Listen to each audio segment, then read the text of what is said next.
Welcome, welcome, welcome to Conversations with Friends, where we have organic conversations without an agenda.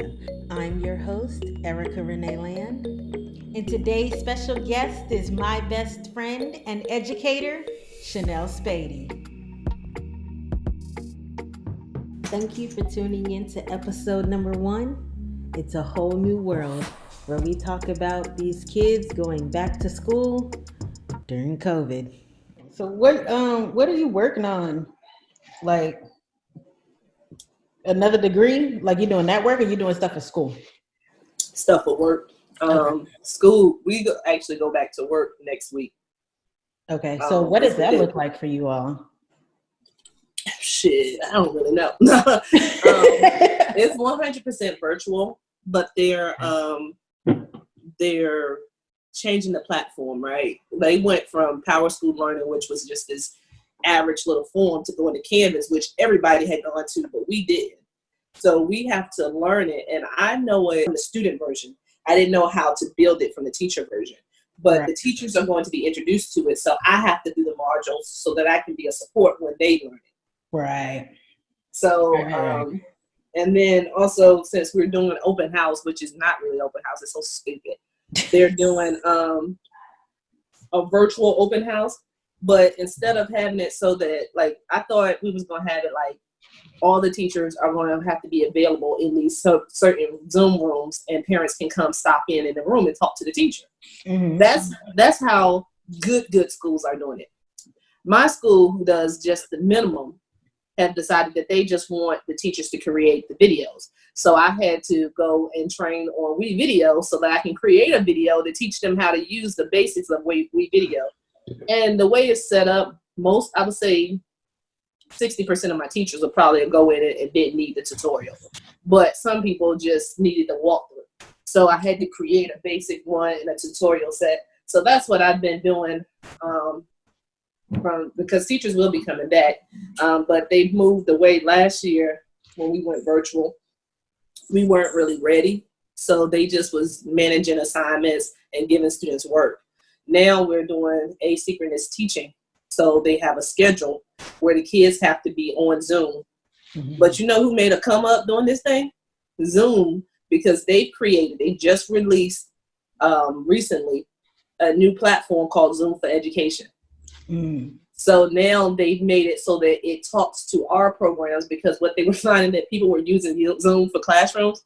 But if anybody gets that link, the kids were giving them out, and so people were popping in porn and stuff like that in the classroom. So they had to tighten their security and make it for education.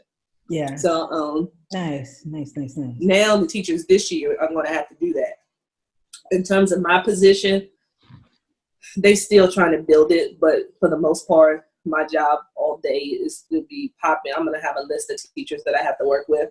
I'm going to have to pop into their asynchronous teaching and give them coaching strategies. So I was going to say, so do the students? Well, yeah, because you're in high school, right? Mm-hmm. So are they going to visit different teachers at different times of the day? Okay. Yeah. That's what the asynchronous means? Yeah, asynchronous meaning it has to be face-to-face at the same time. Oh, okay. Yeah, before they were just doing work at their leisure. Now they're going to take attendance. At 9:10, you need to be logged into your first period class. How much time do they get in between periods? Well, each class is technically an hour and a half. But they know people are not going to sit in front of the computer all day. Mm-hmm. So the way they have it set up is that each class period is 45 minutes. Okay. So it's like, well, each class period is still an hour and a half, but teachers are required to be asynchronous in front of Zoom classes for 45 minutes, and then 45 minutes the students can work. So they turn off their cameras and do, so they can do it at their own time or however they want. But then the next period might pick up at 10:45. At 10:45, you need to log into this class. You have to be in front of that teacher for 45 minutes, and then so forth. Okay, so are they given? So they're using the Zoom teacher platform, which is, I guess, a little bit different. But I'm like, how does it go? Like, do they need all of these different codes and passwords, or is it different application one? I just learned about we just got Zoom for Education. So I'm trying to pull it. But because we use this program called Canvas, what I imagine is going to happen, and that's one of my things today, this afternoon, to look at it, is that they can launch their Zoom through the Canvas app. Okay. So the students will have to be logged into their student profile, and then they can get in. And that way, can they just click on their teacher? Right. Oh, okay. Cool. Doing that last semester, our teachers will put the code in the Canvas. Okay. But now Zoom, they got smart, saying Zoom for Education. They sold it and found a way that they can link from those popular programs, and then they don't have to have the code. All right. Yeah, because I was about to say it's going to be a whole lot of codes and all this other stuff. And you know how kids do. They be like, I ain't had the right code. But the problem is that even though we're providing laptops for everybody, the first 3 weeks of school is going to be finding kids. You're going to have to find them. And especially last semester, we finished and squeaked by at the end. But like, you got to think about like the population of students we serve. My school is like 65% Hispanic. Those babies go to work. Yeah. He was cracking up. He got put in ALC or in school suspension for a long period of time. And he used to say, he would talk to me. He would go in there and do his work and then go to sleep. He was like, man, miss, I don't mean no harm, but these black people are lazy. He was Mexican. He said, man, I go to work. He said, I get out of school at like 4:30. I hang out with my buddies for a minute. And he said, I work overnight until from like, 8 to 2 in the morning. He did construction. What? Them Mexicans go to work. Wow. So he did better when he was in ISS. So when it was time for him to leave, he didn't want to go because he knew he can do his work and sleep. And then, but in the classroom, you can't do that. Yeah. And that goes to, just to transition the conversation, to these different learning and working styles that kids have. And I think, they have more of those resources, of course, in more affluent areas where they can tailor these different things for the kids. Do you think there's any way to trickle that down into urban situations? And just a thought while you're thinking of that I've had is that just like the workforce is 24/7, do you think that the school system will ever go to being a 24/7 type deal? Because there are a lot of parents who have to, either work overnight or they work during the day and they can't always be there. So you think hours will be extended and they might option it to teachers? We will see, because this is going to be the interesting part. When we first went virtual, it was because students didn't have to pop in the classroom. They would work on their own time, do whatever. Because like even when I was advising my friends last semester that were working from home, I would say, listen, your child might have to be at night school. Like my son did night school. They called it night school because she did his work in the evening. Because during the day she was working, she had to keep, even though he's like 7th grade at time, she needed to keep him on task. But with little kids, you can't be working from home and then helping them stay on at all times a day. Right. So we'll see. Do you think, and this might be something for you to study on the low, to see if production goes up for these kids? You know what I mean? Like, what did production look like at the end of the school year when we had them just randomly working whenever they worked, and what the grades and stuff look like versus... We will see. We will track that. We will track that. But I will say, with high school, it was very hard. And then on top of that, the state, because it was so unexpected, made it so easy for them to pass. Okay. Pretty much, in order to fail, you had to be failing. And once the kids learned that your grade cannot be worse than it was when you left, what was the point of working? If I had a B when I left and I know I can't get nothing lower than a B, right? I'm not gonna work. Yeah. But the high school kids, is going to be a matter of seeing. In terms of the elementary, I really feel like depending on the parent, you're going to see more progress. Like we've seen more progress with, because my sister didn't work at all, and she was kind of having them to do things, and it was individualized and with support. Right. Same thing with India. But with the older kids, it just depends on personality. Like, prime example, but boy name just look up your nephew. He's a only kid, used to being at home by himself. Then he know he can go do his work, knock it out. He probably get more and grow more out of it because he knows how to use technology. He's much more independent and self-sufficient than the kid that you got to stay on. So he may be more exploratory to go deeper, and his progression might increase. Whereas somebody who in their house and your mama got a little baby, a 2-year-old running around, 3-year-old running around, there's a lot of noise. They might not get as much. Yeah. And also like talking about, and what he just randomly said the other day, he said that he's a more hands-on learner, which I didn't know. Like I asked him if he wanted to sit down and talk about money management and stuff. And I was like, you want me to give you some stuff to just read? And he was like, no, we could talk about it. He was like, because sitting there reading it and stuff, I don't really get it as well as being hands-on. And I was like, oh, right. He actually opted to go to school is what he wants to do. And so it's like, you lose, I guess, a little bit of that element where in a physical school, you can go through different learning styles with the different teachers that just naturally happens. But if you have these kids where it's like they need that in person and that hands-on step by step, and now they just have to do it all on the computer, like how that will affect them. That is true. That is very true. With learning styles, that's a big part of it too. It just depends on how they learn. So they gave them an option to do hands-on or virtual. As of now, it may change, but as of now, they opted. You could either do it from home or do it from school, but you can't switch it at any point. You know what I mean? So if you chose to do it at home, that's what you're doing for the whole year. Right. See, my district, they totally went to, we don't know. They chose what is called a Plan B, which is a blended. So the schools realize they can't take all the kids, so they're going to try to roll them in, and they up and down, right? Hold on, this is my sister. Let me tell her something, because that's what we've actually working on. She's setting up her homeschool. So they just got me this, and she just sent me the desk. And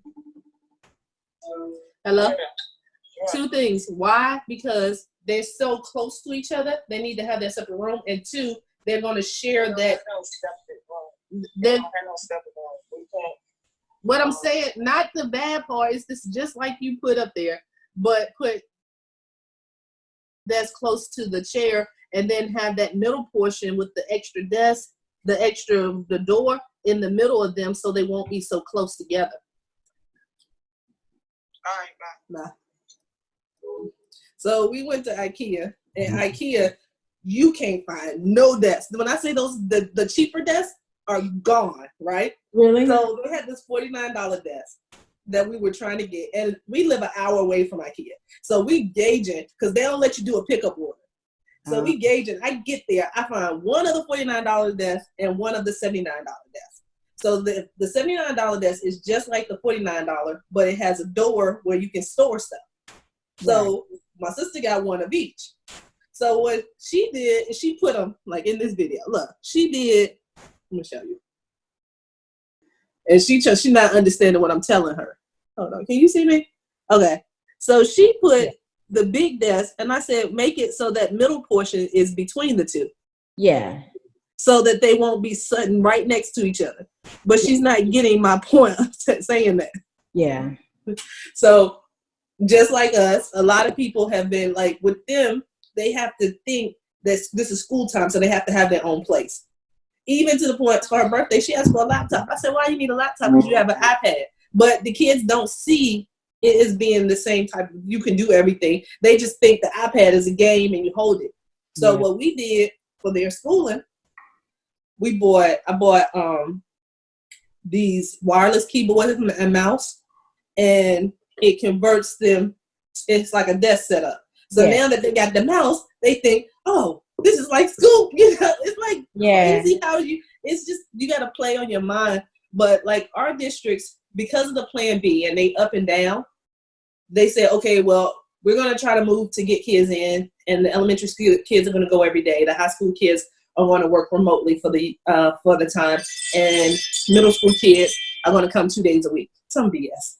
So, but they keep changing it because there's so many variations. But everybody in the state every district had to create a virtual school that will sustain. And so I said, you are blessed enough to be able to stay home. Go ahead and put them in the virtual school instead of having to try to do all this transition back and forth. Yeah. And I said, on top of that, the teachers that apply to the virtual school are more tech savvy. They're going to be held to a greater standard because this is a school now that has to sustain even after this. So they're going to have more training. They're going to have more involvement. They're going to want to do, because these are the teachers that want to do this. You know? Right. So I said, with that, just go ahead and put them in the virtual school. So they will be doing virtual homeschool all year, no matter what changes. Okay. And then after next year, they'll decide if they're going to go back to their regular school. So like us, if you go on Pinterest, all these parent websites, people are really being very intentional about student setup in your house. Yeah. So that's what we've been doing, and I've been telling them. I told the girls I was gonna take them and let them get stuff for their desk, because you got shelving where he pick a book, and you know. So you just gotta get them. It's the buy-in, you know. Yeah. It's gonna be crazy for these kids, though. Yeah. The world has changed as we know it. And the education system is going to be very, very different. So, and if you want to carve out for yourself, girl, as of right now, do that private tutoring thing, Shenelle. I am working on that, but see, what I really would love to do, but until they change, because my district changed a lot of stuff this year in the middle of all this. Ideally, they're trying to make it so that teachers go into their classroom and teach. Teach virtually. And honestly, if I live closer to my school and I'm a teacher, I would do that, because you have all your resources, you can turn around and all that stuff. But I don't know how much they're going to require me to be in the building. If I find out I don't have to be in the building at all, I'm going to set up a homeschool daycare, some babysitting, take my second room, I need 3 to 5 kids. 3 would be okay, 5 would be great. Charge them $150, and you get babysit a week. You get babysitting and support with their homework, because I can do my job with the kids. I can do it. Yeah. I'm trying to, but I don't know what my schedule's going to look like. Yeah. Before I start advertising. So I'm just going to go to, tutoring and stuff like that, because people need support. The phone rings, so it's time for a sponsorship shout out. This season is funded by QuickBooks Affiliate Program, and with tax season quickly approaching, QuickBooks Small Business Solutions can make your taxes easier. I personally use Simple Start to track my income and expenses, and life has been much easier, and my stress levels have been significantly lower. This episode is sponsored by Bodywork by Britt, a concierge massage therapy company focused on holistic wellness based in Dallas, Texas. Book a massage today at bodyworkbybritt.com. That's BODYWORKBYBRITT.com. In this situation, there's no perfect solution. We can't put them back in the building, because it will create a world. It would be pandemonium, because we're finding that kids may not be spreading it or contracting it as much, but or they're asymptomatic, but they're taking it home to their families, and so you got all these issues. You can't have them in the classroom. Having them totally virtual don't work with low income areas. My thing is why don't y'all reallocate, which they're using this CARES money that the government is giving them. But I say, why don't you use them and put it into the community? Like every housing project has a community center in it. Right. By design, If we get them in work stations and give them select hours and work with 10 kids apiece at a certain time, we can use our resources to help these students. And see, and that's a program that like I would volunteer to go help with. You know what I'm saying? Or just like, offer some type of, extra college credit or something for the college students to come in and to help with that, as a backup. So, and then that would provide more jobs for like the teachers' assistants and stuff. And it will provide a gap. But like, I had this parent call me the other day. I don't know. She told me something. Hey, I just saw that I missed a call from you a long time ago. Girl, school is out, but she didn't. But anyway, she called me and she said, I don't know. Yeah, oh my gosh, because the school's not open and I gotta go to work and her sister gotta go to work. So she's gonna be babysitting. So what about those people? Because if everything else is open and schools are not open, what do you do? Yeah. And so this child who is EC, who needs the support, we have made provisions for her to be able to get it, but in the mix, she's gonna be babysitting. And her family ain't got the money where they can set up a room in their house and have freaking desk and she sit beside them and y'all work together. They don't have that. Yeah.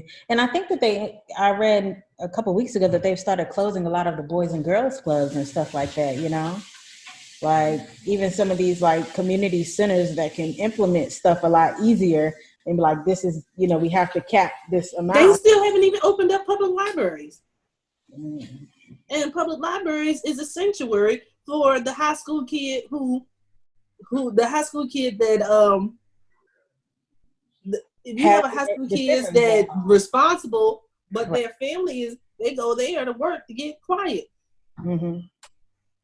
Yeah. So it's going to look very different. And the sad part is we're going to have to be super lenient. What I don't think that we should do is we need to get to just start and just call it everything a personal education plan and put it case by case. Because what happens is that they lower the standard for the lowest level of student, and then the students that can do don't have any challenge. Right. Just like you talking to yourself. Shenelle, Spady. Oh my God, you sound so much alike. Really? What you talking about? You said that we sound alike. Shelton. Oh. You talk like that. Like what? Like her. And she talk like you.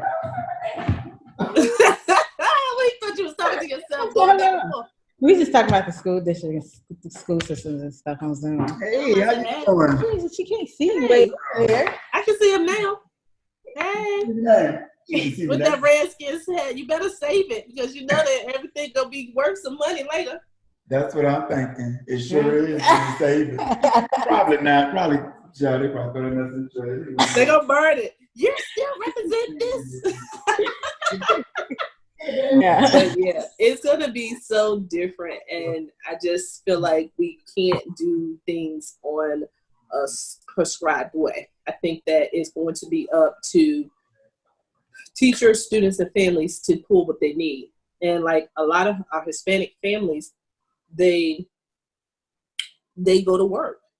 And I found working with a population with over 65% Hispanic that you have the gang culture who don't care about school, that come to school to recruit.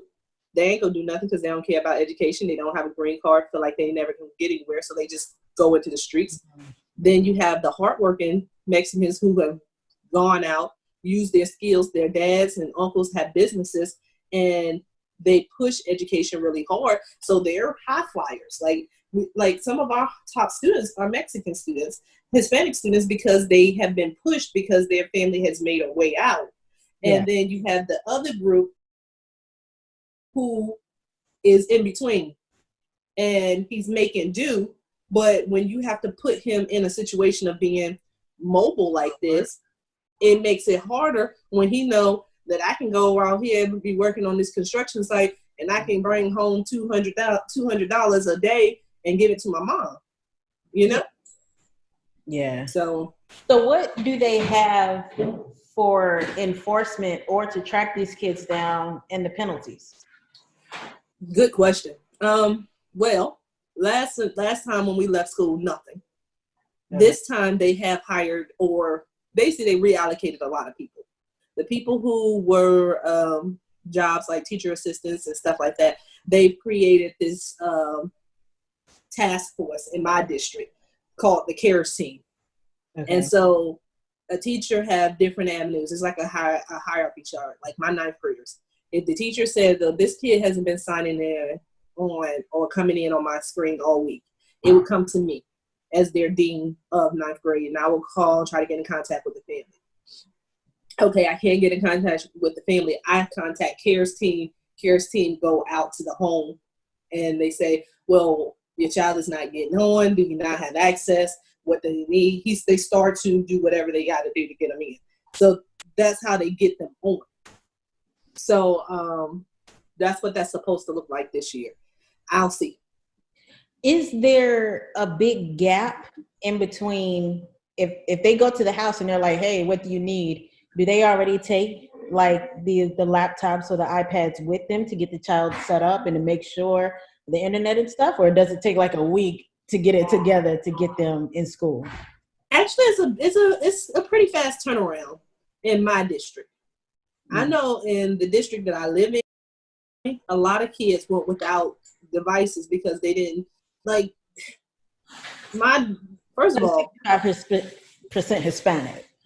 So. Well, not because of that, but because we had a new superintendent, and our superintendent is a Black woman that came, and Sister Girl don't play. And she said that she used to run a district where there was a lot of hurricanes, so she's used to emergency task force. So when they said that we were going virtual, she just being knowledgeable. I don't know if this woman she's awesome. I know she's a beast. I'm gonna just say that. She did what a lot of districts didn't do. And she told every school, look, I know they're going to have to provide some relief. Go ahead and use all the laptops in your building and give them to your students before we go out. And we'll use the money. So other school districts was like, oh, they're going to give us money to provide laptops. So they had to wait for that money to come in. And then they didn't have enough. Well, she said, use what we already have. We'll use that money to replace what we can't, what's tore up here. Yeah. And so we were able to get our whole district pretty much one-to-one laptops before the crisis. And like they had to turn them back in. And now this week before school, they got 2 weeks before school to get their laptops. Okay. And it's publicized on cable. They're getting dollars out from all the schools. Everybody's giving out laptops now if you need a device. They also, not only do they give out laptops, they give out hotspots. Yeah. And what they did was, the problem that they had last year was the hotspot, but it was limited to what you could use each day. And if you had multiple, like 5 gigs, but you got them up here all day. But let me tell you, everybody's capitalizing.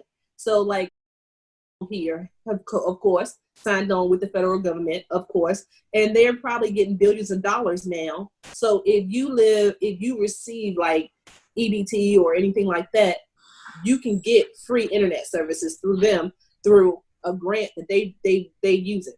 Mm-hmm. So now there's no reason why you shouldn't have internet. Everybody will have access to internet. Mm-hmm. So now that's the reason why we didn't do asynchronous before, because they couldn't say that you had enough bandwidth to sit through a Zoom class like this. Now everybody's getting unlimited bandwidth and unlimited data. There's no reason. It shouldn't be a blotching up anymore. But right. It's going to be a learning curve, so we'll see how that works.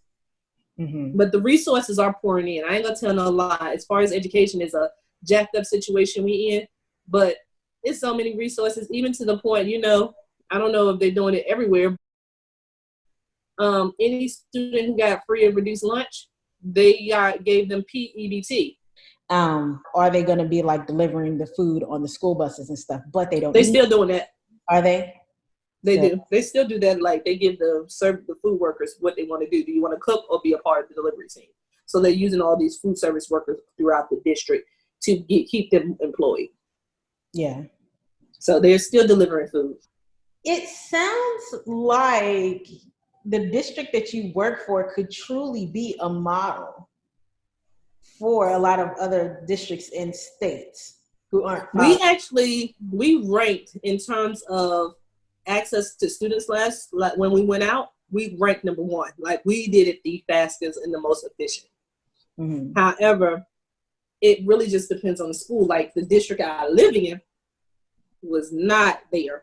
And it was so diverse, like, which is a predominantly white school. And he was doing Zoom classes. She said there's a video one time of the teacher sending him Zoom videos in PE, and he up here doing the little dance. They were doing all of that. Right. But English teacher was just sending home packets. Right. They didn't. So, but the thing about my district is we have a great plan, but it's not foolproof because there's so many environmental factors. Right. And those could be worked out, as time goes on.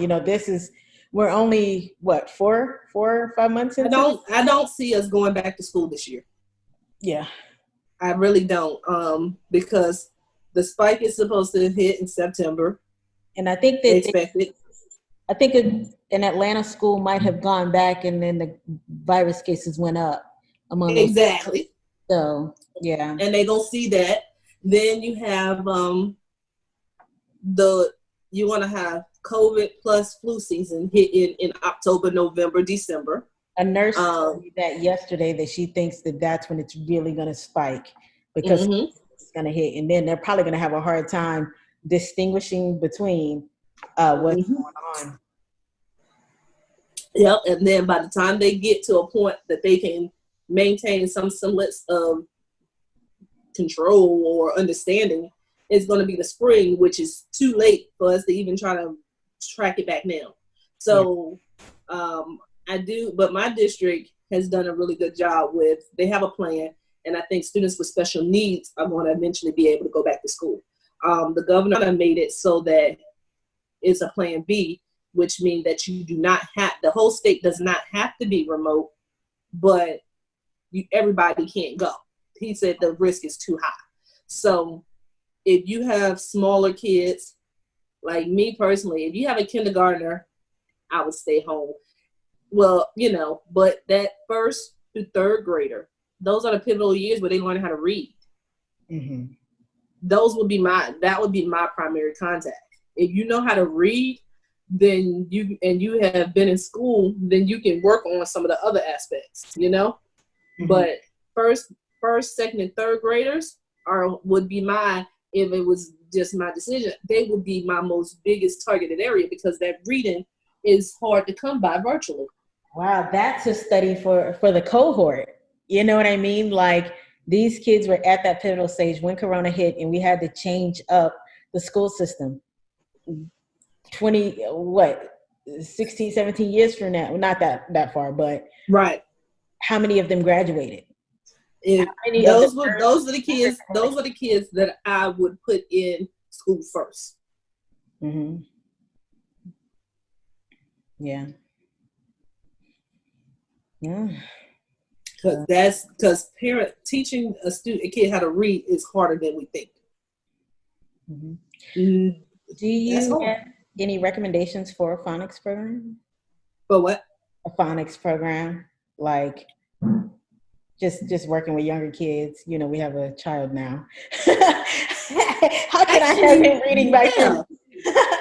Well, I mean, first off, I honestly was talking to Keisha about this. You guys are doing a great start already because at his age, your biggest thing is to foster a sense of concentration and focus. Mm-hmm. Then, allowing him to get him used to that, so you already started that work. There are some stuff like my baby can read. I've seen that, and it's all a simulation. Mm-hmm. It's not that they can read the words, like they're not going to be able to sound out dictionary, but they is a simulation. So what you're doing essentially is you're increasing their vocabulary before they even get to the point of reading. So then it's easier to assimilate. Oh, I know dictionary starts with a D. I know duck starts with a D. And so now when I start to read, it's going to start to do that. So those programs, I mean, if you got time, I say go for it. I would do something. I would definitely buy My Baby Can Read. Okay. Or something similar to it. Yeah. You got the money, do it. It ain't nothing but a simulation. Yeah. He's getting, we just now started trying to work on him with signs. We talked to a baby whisperer. And so like with the bottle, she was like, you held the bottle and you go like this so he'll know. Yeah. That's when you want a bottle if he starts doing that. And that's exactly what it is, a simulation. Yeah. I would do that and see how, if he adjusts to that, move on to the next level. Yeah, and I wonder, I think he will be a smart child. And I know everyone says that, of course. But I don't know, sometimes it's like, I don't know, he just seems to be learning very fast and advancing fast. Like he's only 4 months and he really does love to stand more than sit. And he's getting much better at just sitting by himself. And he's already like met all this, I don't know what they call them, the milestones of when babies are ready to eat food, and their actions and stuff like that. And he's not even 4 months yet, you know? And then just recognizing things. So he'll know like, with the pamper changing. Every time I get ready to change his pamper, I show him the pamper and I'm like, pamper, I'm about to change this. So if I lay him down, then he knows that this is what is about to occur. So I don't know. I've never had a child before. And I'm like, are they supposed to be doing this at this age? Are babies supposed to fall out at 3 months? Like, you know? Like cry, like, ah. Yeah, like if you don't stand him up, then he's like falling out. But we're doing a lot of like work to undo a lot of things. So his crying has gotten a whole lot better. Right now we're trying to sleep train and well, a lot of that is his needs are being met. Yeah. If So you're faster. You know, they learn very early, even in gestation in the belly, about needs and comfortability. Because you got to remember, what you eat affect your child. You know, screaming and yelling and high blood pressure and stress affects the baby. So if you're not eating like you're supposed to, or you're not eating at all, like, you know, then he learns hunger even before, and he knows that's uncomfortable, you know? So once you get to the point of, you know, him being here and his needs are met, then he's going to cry less because he's not irritated anymore. Because crying, grabbing your finger, are just some of the things that's just innate behavior. Yeah. You know?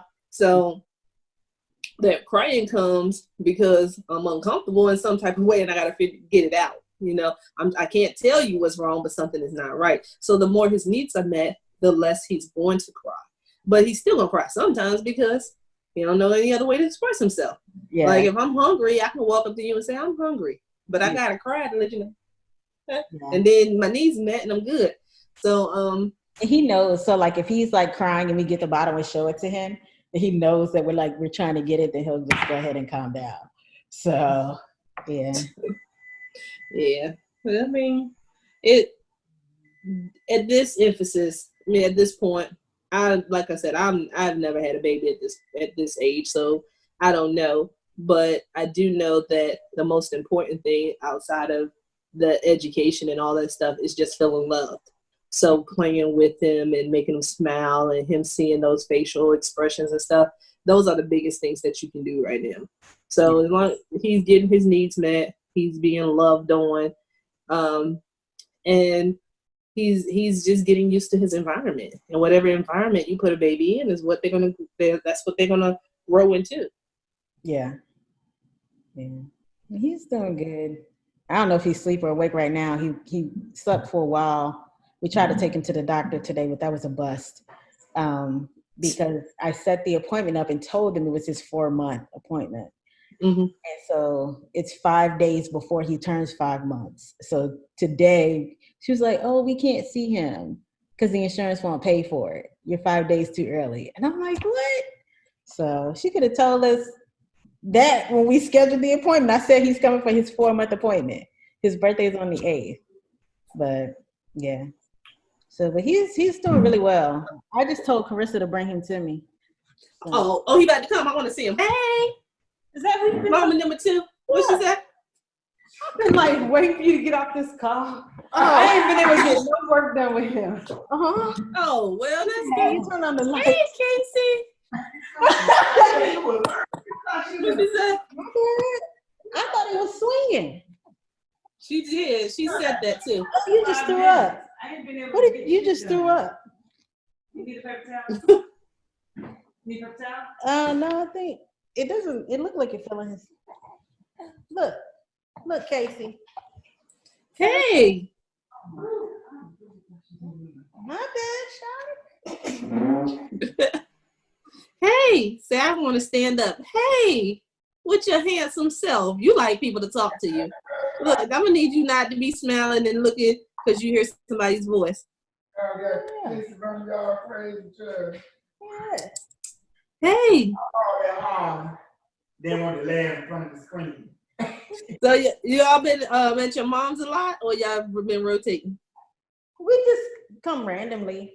So we're gonna be here a lot this week because we both have a lot of phone calls and stuff. Mm-hmm. I have 3 of these scheduled. Carissa has 3 phone calls. I think 2 with Coke and 1 with Emory. And yeah. And then we get the truck worked on Wednesday, I think. So He throwing up. Say, I still spitting up. I'm full.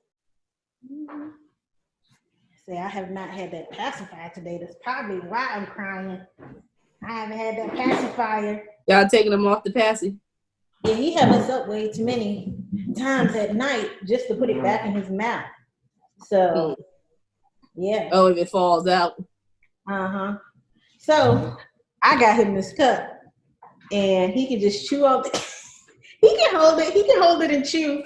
And so when it comes time for him to drink out of it, say, I will be familiar. I will be familiar. So the cup nipple is similar to the nipple that he had. This is a regular cup nipple, but chew on it because it's like longer, like his pacifier. So I'm gonna just let him chew. Yeah, chew on that more. And that ain't gonna give him no gas, is it? It's nothing in it. I know. That's why you sucking it He's in. not sucking on it really. Oh. Unless he is trying to eat. He just ate 7 ounces like an hour and a half. Oh, he want that. Okay. He's trying to eat something. That's what it is. That's why you crying. You're hungry. You're hungry. He's like, what you doing? He wanted that. You just ate 7 ounces, sir. Well, it looked like you on mommy duty. Let me go back to work. All right. Thank you. Bye, Casey. I appreciate it, Shenelle. No problem. Bye. Bye.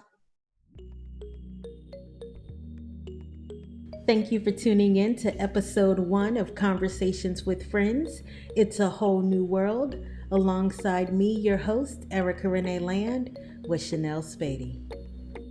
To find out more about Shenelle, visit convowf.com. That's convowf.com. And remember, the answer to that question, can't we all just be friends, is yes. Erika Land earns a commission through the QuickBooks affiliate program. QuickBooks does not endorse any views, products, or services advertised during Conversations with Friends. Dude was sitting there checking in a lady, and he was so quick with it. Like, she sneezed, and he immediately pulled out a thing. It was like, I was like, he is so fast on the trigger pull. I have never seen a trigger. Not playing with you. Listen, let me tell you. I went to get my toes done the other day, right? The place I went to, these jokers you have to be covered. You ain't coming in there not covered. Then they had their mask, they had their face shield. Then over the foot part where your feet is, it was like you just stuck your feet through the silicone thing. Really? Yeah, each chair was like backed up, so you put your feet through like the the cash hole. Yeah. So you just put your feet through. Wow. They are not. We can learn some things from the Chinese.